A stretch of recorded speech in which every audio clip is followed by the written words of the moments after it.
Hello everyone, welcome to my new blog. Actually এই ব্লগটা December মাসের শেষের দিকে একটা সানডের পিকনিকের ব্লগ। আমি এতদিন সময়ের অভাবে এডিট করতেও পারিনি, তাই আপলোডও দিতে পারিনি। অনেক দিন পর একটু সময় পেলাম, তাই ভাবলাম ব্লগটা আপলোড করি। আমরা সকলে রেডি হয়ে এখন সিথির মোড়ে দাঁড়িয়ে আছি দিদিভাইদের গাড়িটা এলেই একসাথে যাব বলে। 11:40 বাজে গাড়ি চলে এসেছে। আর এই যে আমাদের ইভু রানীকে দেখো, ভীষণ এক্সাইটেড, আমাদের কাছে আসতে পারছে না বলে ও এরকম ভাবে দেখছে আমাদেরকে।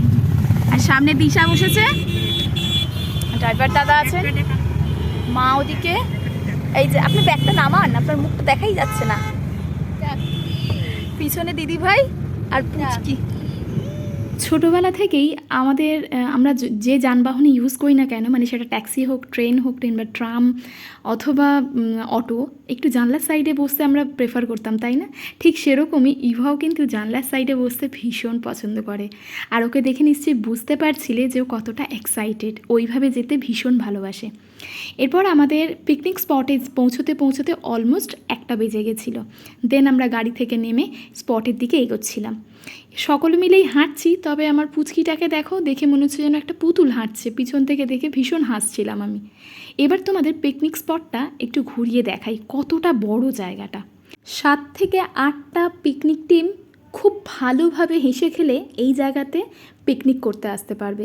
এতই বড় জায়গাটা, আশা করি তোমরা বুঝতে পারছো। আর আমাদের স্পটটা দেখো কতটা বড়। আর এখানে আমাদের এখন খাবার দাবারের আয়োজন হচ্ছে। যেহেতু আমরা সবার শেষে পৌঁছেছিলাম, সেই জন্য আমরা গিয়ে ওখানে পৌঁছাই কিন্তু ব্রেকফাস্টের জন্য বসে পড়েছিলাম। ব্রেকফাস্টে ছিল কড়াইশুঁটির কচুরি, আলুর দম, মোয়া, আর যেটা সাথে ছিল ফিশ ব্যাটার ফ্রাই। না খেলে হয়তো বিশ্বাসই করবে না, প্রত্যেকটা খাবার এত সুস্বাদু ছিল, মানে সত্যিই বলার নয়। ওদিকে বসেছিল তৃষা, দিদিভাই, ইভা আর মা। এদিকে আমি, দিশা, আমার পুচকি আর আমার কর্তামশাই বসেছিলাম। ওদিকে ইভা এক দৃষ্টে দিশার দিকে তাকিয়েছে, ও আসছে না কেন।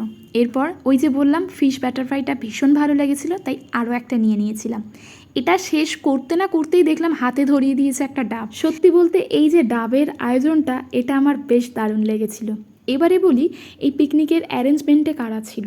অ্যাকচুয়ালি এটা দিদিভাইয়ের ননদ, যাদের বাড়ি দত্তপুকুরের ওখানে, তো তারাই মেনলি এই অ্যারেঞ্জমেন্টে ছিল। প্রত্যেক বছরই ডিসেম্বর অথবা জানুয়ারিতে এই পিকনিকটা, এরকম একটা পিকনিক হয়েই থাকে।